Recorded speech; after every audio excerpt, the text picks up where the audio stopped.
ces temps-là, ils seront tous remplis du Saint-Esprit. Viens, Esprit Saint, répands ton onction. Répands de Dieu qui nous a amenés ici à ce soir. Alléluia. Alors depuis les jeudis passés, on nous a parlé du thème « Je puis tout par celui qui me fortifie ». Et l'orateur a dit que c'est un thème qui devait être clôturé dans les jours qui devaient suivre. Qu'est-ce que l'orateur nous a dit le jeudi passé? Moubir a dit seulement, il y a des choses que l'homme ne peut pas faire. Déjà de par sa création. Il y a aussi des choses qu'il peut faire par lui-même. Et l'orateur a été en mesure de nous montrer d'une façon ou d'une autre les limites que l'homme pouvait avoir par rapport à lui-même, les limites qu'il pourrait avoir par rapport à la vie et les limites qu'il pouvait avoir même par rapport à tout ce qu'il peut vouloir faire. Alléluia. Alors nous voulons continuer aujourd'hui, peut-être clôturer également ce thème qui nous a été donné depuis la fois passée. On va nous lire le texte. Philippiens chapitre 4. Philippiens chapitre 4, 12 à 13. 2 Corinthiens chapitre 3, verset 5. Et à la fin, Ephésiens chapitre 6, le verset 10. Nous lisons la parole de Dieu dans l'épître de Saint Paul apôtre aux Philippiens, chapitre 4, le verset 12 jusqu'au verset 13, nous lisons pour la gloire de Dieu. Je sais vivre dans la gêne, je sais vivre dans l'abondance. J'ai appris en toutes circonstances et de toutes manières à être rassasié comme à avoir faim, à vivre dans l'abondance comme dans les besoins. Je peux tout en celui qui me rend fort. Parole du Seigneur. Nous lisons la deuxième épître de Saint Paul apôtre aux Corinthiens, chapitre 3, le verset 5, nous lisons pour la gloire de Dieu. Ce n'est pas à cause d'une capacité personnelle que nous pourrions mettre à notre compte. C'est de Dieu que vient notre capacité. Parole du Seigneur. Nous lisons Ephésiens 6 au 10e verset. Pour finir, armez-vous des forces dans le Seigneur, de sa force pour puissance. Parole du Seigneur. Alléluia. Alors nous avons suivi la lecture qu'on nous a faite. Je vais plus m'atteler d'abord sur la première lecture.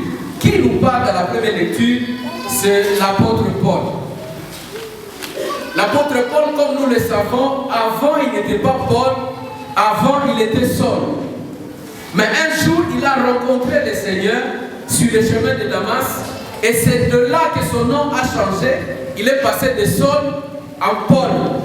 Et c'est lui qui nous dit, je puis tout par celui qui me fortifie. Alléluia. Dans notre version, déjà c'est clair. Dans ma version ici, on dit, je peux faire face à toutes les difficultés parce que Christ m'aide dans tout ce que je fais. Français courant dit, je peux faire face à toutes les difficultés grâce au Christ qui m'en donne la force. Alléluia. Celui qui nous parle, il a compris qu'il ne peut pas faire tout de lui-même. C'est la grâce de Dieu qui l'aide à faire ce qu'il peut faire. Voici la première orientation pour ce soir. Si tu veux dire, je puis tout par celui qui me fortifie, nous devons comprendre que tu as déjà rencontré le Seigneur. Alléluia. Unapasha kusema niko naweza yote kupitia Yesu Kristo. Ni ule mtu ambaye ashakutana na Yesu Kristo. Si tu n'as pas encore rencontré le Seigneur, je ne sais pas d'où te vient la force. Mais moi je sais que ma force vient du Christ. Alléluia. Et c'est lui qui nous parle. Mais avant qu'on arrive là-bas, je voudrais qu'on rentre au verset 12. Voici ce qu'il est. Je sais vivre dans la pauvreté, aussi bien dans l'abondance. Je vais me limiter par. L'apôtre Paul, il donne deux éléments qui sont opposés. analeta vitu vibili vyenye viko opposé. Anasema mimi niko wa mesure ya kuishi mkukosewa, mais niko aussi à mesure ya kuishi mkukuwa na vitu vya mingi. Je sais vivre dans la disette, dans le monde. Je sais vivre aussi dans l'abondance. Mais la question que nous devons nous poser à ce soir, comment tu fais, Paul, pour que quand tu n'as rien, tu es bien, mais quand tu as aussi beaucoup, tu es bien? La réponse qu'il nous donne, il dit, je puis tout par le Christ qui me donne la force. Alléluia. Déjà, le monde, la disette, ça fait fuir beaucoup de gens de l'église. Ça fait fuir beaucoup de gens du chemin du Seigneur. Kuko bantu wale walibaba malawa ndio walikosewa. Walikuwa mbia Mungu ile saa maisha ngaliki mzuri. Mais ile wakati wanaanza kukosoa vitu vimoja, ils ont quitté même la voie du Seigneur, ils ont commencé à toucher même au fétiche. Mais Paul, lui, n'est pas parti toucher au fétiche. Lui, il a dit, je sais vivre dans ces moments-là. Même quand je n'ai rien, je sais vivre aussi dans ces moments-là. Alléluia. D'ailleurs, Philippiens chapitre 4, Paul est en prison. C'est lui qui nous parle, il est emprisonné. Mais il sait vivre à ce moment-là où il est en prison, tout en restant au Seigneur. Alléluia. J'aurais voulu que tu poses la question à ton voisin. Est-ce que tu sais vivre dans les difficultés? Est-ce que tu sais rester chrétien dans les difficultés? Est-ce que tu peux rester intact dans les difficultés? Alléluia. Je crois que tu as bien répondu. La deuxième des choses, il dit, je sais vivre dans l'abondance. S'il y a des gens qui ne peuvent pas partir à cause de la pauvreté, il y a aussi des gens qui partent à cause de l'abondance. Il y a des gens qui sont bien quand ils n'ont rien. Quand ils n'ont pas encore beaucoup de choses, ils sont encore bien. Mais quand Dieu le bénit, ils partent. Ils ne savent plus rester intègres dans la voie du Seigneur parce qu'ils ont déjà beaucoup de choses. Moi, je crois que cette année, il y a des gens qui vont vivre l'abondance de la tête à santé. Je crois qu'il y a des gens qui vont quitter les chômages et qui vont avoir de l'argent cette année. Je crois qu'il y a des gens qui auront des promotions cette année. Mais le problème, ce n'est pas d'avoir la promotion ou l'abondance, c'est comment tu gères cette promotion, comment tu gères cette abondance que Dieu te donne. Amen. Alléluia. Amen. Il faut que tu apprennes aussi à vivre quand tu es au sommet. Alléluia. Amen. La Bible parle de David. David, c'était quelqu'un qui restait au village. Alors, comme tu as mais au village, il savait adorer le Seigneur dans les souffrances. Le jour que Dieu l'a élevé au trône, il n'a pas cessé d'adorer le Seigneur. Il a continué à adorer le Seigneur parce qu'il sait que c'est le Dieu qui m'a sorti du village qui m'a mené aussi au trône. Il faut que nous apprenions à rester fidèles à Dieu, même s'il nous amène dans l'abondance. Alléluia. Amen. Et donc l'apôtre André nous dit que la vie chrétienne, c'est une vie où il y aura toujours ces deux éléments. D'un côté, il y aura les souffrances, de l'autre côté, il y aura la joie. D'un côté, il y aura la pauvreté, de l'autre côté, il y aura l'abondance. La vie chrétienne, elle est pareille. Aujourd'hui, on a des chrétiens qui ne savent pas accepter la réalité de la souffrance. Ils veulent vivre simplement la joie. Ils pensent que la vie chrétienne, dès que vous acceptez le Seigneur Jésus, ça signifie fin de souffrance. Ça n'existe pas. Alléluia. Ça n'existe pas une vie chrétienne où on ne souffre pas. Notre modèle, c'est Jésus de Nazareth. Lui-même, avant d'avoir la gloire, il est passé d'abord par la croix. Que sommes-nous pour refuser la souffrance que le monde peut nous infliger? Alléluia. Acceptons cette souffrance par laquelle nous pouvons passer, parce que le Seigneur sait pourquoi nous sommes en train de passer par là. Alléluia. Il peut y arriver que tu as des combats. Tu peux être poursuivi par une maladie de ta famille. Maintenant, tu as tout le monde qui tu ne sais pas comment faire. La maladie qui a tué ton grand-père, c'est la maladie qui te poursuit.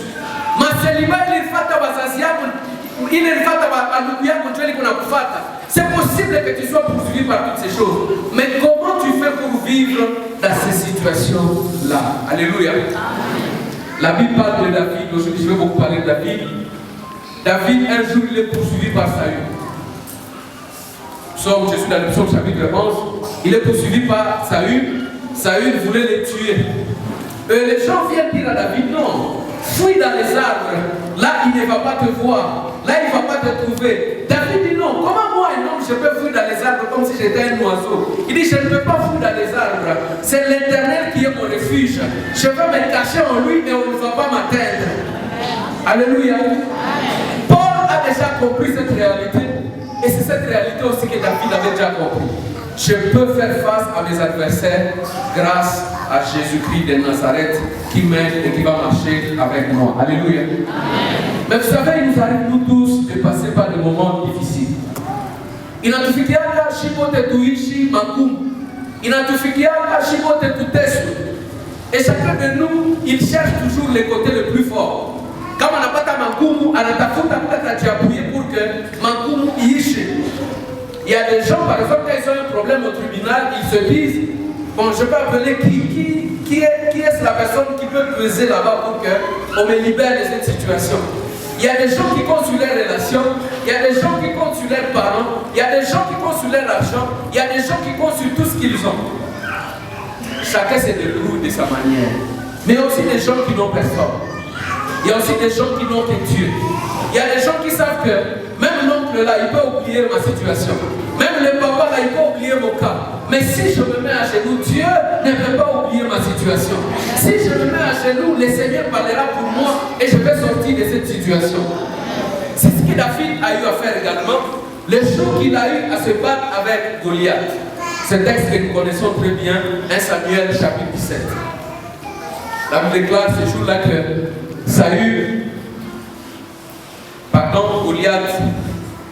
Goliath faisait peur à tout le monde. Il vient comme ça, il dit, cherchez-moi une personne qui va se battre avec lui.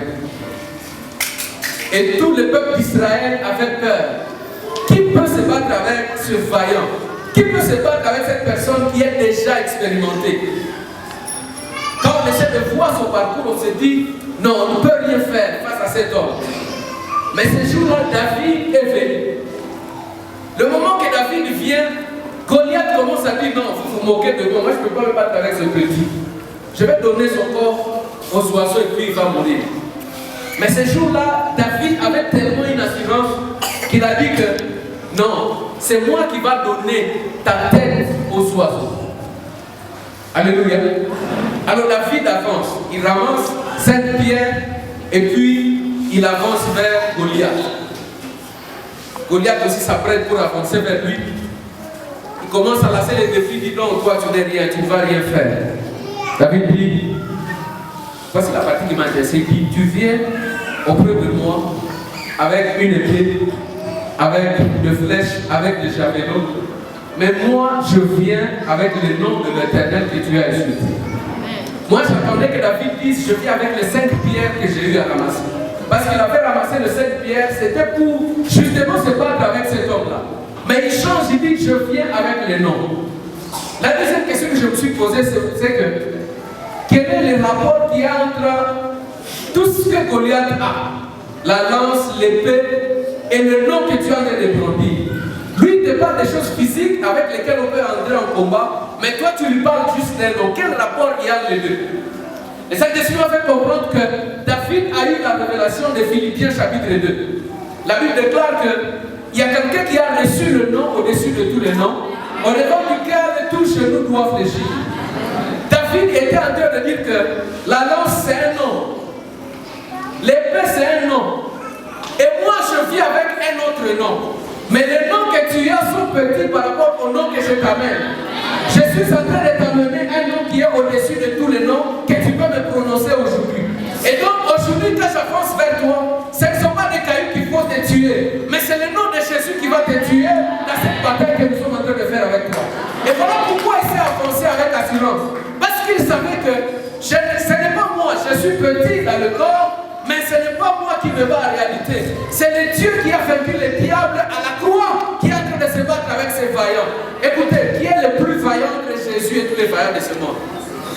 Qui peut vaincre Jésus-Christ de Nazareth? Écoutez, Jésus n'a pas vaincu les démons, il a vaincu celui qui est au-dessus de tous les démons. Jésus a vaincu celui qui est au-dessus de toutes ces personnes-là qui peuvent te faire peur. Alléluia. Amen. Alors, quelle est la situation que tu as?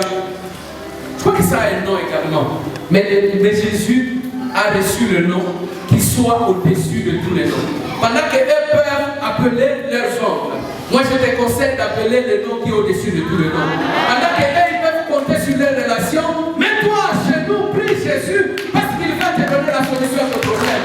Pendant qu'eux ils peuvent dire, j'attends la solution de cette part.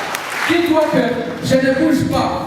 Donc Jésus a dit, tout pouvoir m'a été donné dans les ciels et sur la terre. Jésus a reçu tout le pouvoir de faire quoi que ce soit dans le ciel. Comment je comprends ce texte? Je comprends juste que au ciel, il n'y a rien que Jésus ne peut pas faire parce qu'il en a tout le pouvoir, il a toute la possibilité de faire ce qu'il veut. Mais quand nous descendons aussi sur la terre, il a aussi le pouvoir de faire ce qu'il veut. Mais ce qui est plus important, c'est qu'il nous a déjà donné ce pouvoir. Alléluia. Il nous a déjà donné ce pouvoir. De sorte que celui qui est en Christ, il a le pouvoir de marcher sur les serpents et les scorpions. Il a le pouvoir de guérir le malade. Il a le pouvoir de faire le bien même si le mal est dans son corps. Il peut faire le bien parce que celui qui est en lui, c'est celui qui nous sera capable de le faire. Et il a dit à tous ceux qui l'ont reçu, ils disent qu'ils ont le contrôle de leur vie. Ils se disent que même la vie, il suffit qu'ils mangent bien, il suffit qu'ils prennent bien soin de leur corps, ils vont vivre. Mais la Bible nous dit ceci, Ecclésiaste chapitre 8, le verset 8. L'homme n'a pas le pouvoir sur les jours de sa mort. Il ne peut rien. Si la mort vient, il n'y a aucun homme qui peut résister à cela. Alléluia. Je crois que l'orateur la fois passée est revenu sur ça. Il a dit qu'il y a des choses qui échappent au contrôle de l'homme. Moi, je crois qu'il n'y a pas que la mort qui peut être au-dessus de tout. Même naturellement, il y a des choses que nous ne pouvons pas faire sans que Jésus intervienne dans notre vie. Même naturellement, il y a des choses que nous ne pouvons pas accomplir si Jésus lui-même ne nous vient pas à l'aide. Moi, je crois que nous avons besoin de Jésus même pour nous laver le matin. Nous avons besoin de Jésus pour manger avec appétit. Nous avons besoin de Jésus pour avoir les boulots qui nous donnent la paix dans nos cœurs. Nous avons besoin de Jésus pour servir Dieu comme il le faut. Nous avons besoin, bref, de Jésus dans tout ce que nous pouvons faire. Alléluia. Et sauf que quand nous agissons, ce n'est plus nous, mais c'est Jésus qui agit en nous. Voilà pourquoi dans Corinthiens chapitre 3, le verset 5 qu'on nous a lu, les apôtres ont répondu à une question. On les a dit, comment vous faites? Apparemment, on a commencé à leur attribuer tout ce qu'ils étaient en train de faire. Les apôtres ont dit non. Ce que vous voyez faire là, ce n'est pas nous. C'est la capacité de Dieu en nous qui permet que nous puissions accomplir tous les miracles que vous pouvez voir. C'est la capacité de Dieu en nous qui permet que vous puissiez voir ces choses que vous voyez autour de nous. Parce que c'est Dieu qui nous donne la capacité, mais ce n'est pas nous qui sommes en train de le faire. Alléluia. Amen. Nous avons besoin de la force de Dieu.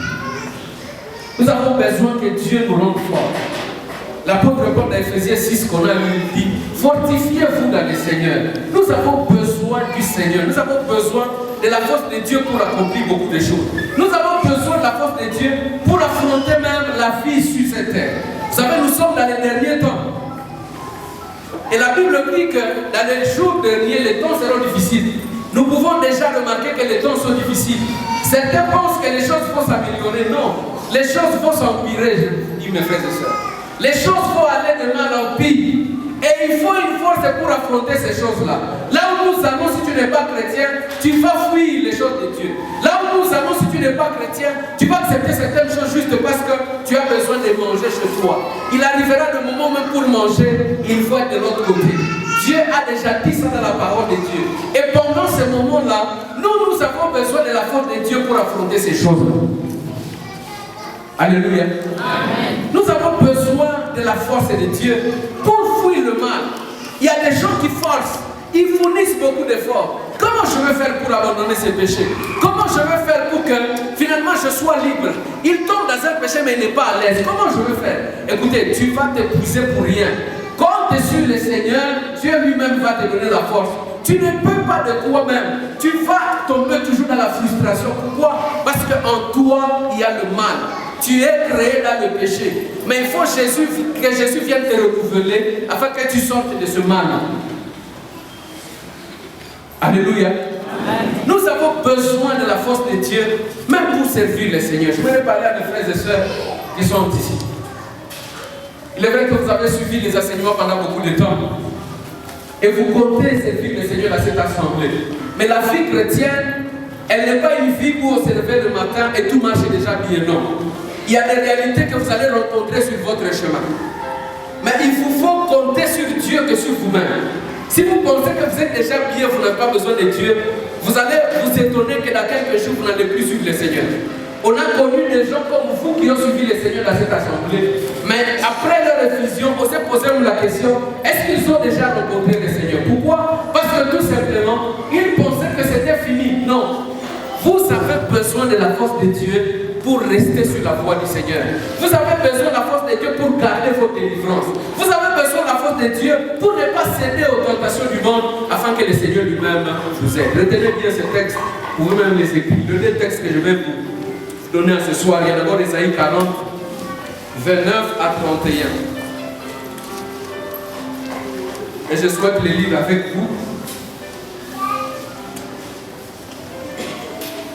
Écoutez ce qu'Ésaïe est en train de dire. Il parle de Dieu et dit, il redonne de force à celui qui faiblit. Il remplit de vigueur celui qui n'en peut plus. Les jeunes eux-mêmes connaissent la défaillance. Les jeunes, quelqu'un qui est fort, mais il peut connaître la défaillance malgré sa force. Même les champions, ils trébuchent parfois. Mais ceux qui comptent sur le Seigneur reçoivent des forces nouvelles. La autre version dit, ils renouvellent leurs forces. Comme des aigles, ils se lancent. Ils courent mais sans se lasser. Ils avancent mais sans faiblir. Alléluia. Il y a des gens qui peuvent être forts, mais ils sont faibles. En fait, comment les choses de Dieu fonctionnent? Dieu n'aime pas les gens qui pensent qu'ils sont déjà forts. En fait, la force c'est une faiblesse, mais la faiblesse c'est une force. Est-ce que vous m'avez compris? Pour les choses de Dieu, c'est quand tu es faible, hein? Dieu a dit, c'est quand tu es faible que je te rends fort. Il faudrait que tu te réalises que tu n'es pas en mesure de faire certaines choses de toi-même. Et là, Dieu vient maintenant à ton aide. Il faut que tu réalises que je suis en mesure de prier. Non, je ne suis pas en mesure même de prier. Il faut que Dieu m'aide pour que je commence à prier. Il faut que Dieu m'aide pour que je commence à lire la Bible. Il faut que Dieu m'aide pour que j'abandonne le péché. Si Dieu ne t'aide pas, tu vas te réaliser que tu vas vouloir faire le bien, mais c'est le mal qui est en ta vie. Alléluia. Et la personne qui m'a beaucoup intéressé, c'est Caleb. Nous pouvons trouver son histoire dans le livre de Josué. Et le deuxième texte que je vous donne, c'est Josué chapitre 14, 7 à 10. Josué, parmi les gens qui sont partis espionner Jéricho. Et dans le texte là que je donne, Josué a 40 ans. Et à 40 ans, Moïse l'a envoyé pour dire, vas-y, essaie de voir tout ce qu'il y a là. Alors dans la suite, Josué est en train de dire que le jour que Moïse m'a envoyé, j'avais 40 ans. Mais maintenant, j'ai 85 ans, ça veut dire 45 ans après. Mais la force que j'ai aujourd'hui, c'est comme la force que j'avais au moment où j'avais 40 ans. En fait, c'est comme s'il n'y a pas quelque chose qui a diminué à moi dans la force. Je suis la même personne. J'ai vieilli, oui, mais la force que j'avais, c'est la même force que j'ai aujourd'hui. Alléluia. Nous voulons vous voir après 5 ans rester dans l'œuvre du Seigneur. Nous voulons voir après 20 ans, 50 ans, même là où nous ne sommes pas. Parce qu'on ne peut pas rester toujours ici. Ça peut arriver que vous quittiez ici, mais nous voulons vous voir dans le Seigneur. Nous voulons apprendre que tel est parti, tel part, mais il sait toujours le Seigneur. Nous voulons vous voir avec les mêmes ailes. Comme Caleb, nous voulons vous voir avec les mêmes feux que vous avez pour Dieu, que ça reste dans vos cœurs et que vous puissiez marcher dans la voie du Seigneur. Alléluia. Mais nous ne pouvons pas y arriver de nous-mêmes. Il n'y a que Dieu qui peut nous aider. Parce que la vie d'un chrétien, sans Christ, elle perd vraiment son sens. Alléluia. Et dans l'Ancien Testament, il y a une image aussi qui m'a ramené à ça. La manne dans l'Ancien Testament s'abîmait 24 heures après. C'était ça le principe. Après 24 heures, on ne pouvait plus la prendre. Mais la même manne, les jours qu'elle est dans l'âge, elle ne pouvait plus s'abîmer. Qu'est-ce que je veux dire? Nos vies en dehors de Jésus sont en danger. Nos vies en dehors de Jésus, c'est une pourriture. Mais les jours que nous sommes en Jésus, rien ne peut plus s'abîmer dans notre vie de tous les jours. Rien ne peut plus bouger dans notre vie. Pourquoi? Parce que nous sommes en sécurité. La Bible dit, celui qui demeure sous l'abri du Très-Haut, il repose à l'ombre du Tout-Puissant. Quand nous sommes en Christ, nous sommes hors de tout danger. Alléluia. Je me finis par là, nous appelons tous et chacun de nous vraiment compter sur le Seigneur. Même dans les situations que nous avons, ne pensons pas que c'est notre intelligence qui peut résoudre les problèmes, non. Même les plus intelligents, ils arrivent à reconnaître qu'ils ne peuvent pas. Il y a eu des sages, il y a eu les philosophes, à la fin de leur vie, ils ont compris que non, nous étions sur une mauvaise voie. L'homme ne peut pas vivre sans Dieu. Il n'y a que Dieu qui peut donner la force pour la vie de l'homme. Il n'y a que Dieu qui est indispensable dans la vie de l'homme. Si vous sortez Dieu de la vie de l'homme, c'est comme si vous sortez un poisson de l'eau, il va mourir. Alléluia. Est-ce que nous pouvons nous incliner en prière?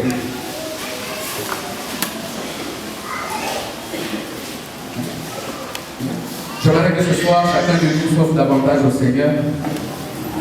J'aimerais que chacun de nous reconnaisse qu'il ne peut rien sans Dieu. Déjà, tu es capable de faire certaines choses, c'est bien. Mais j'aimerais te dire qu'il y a des choses que tu ne peux jamais faire sans Christ.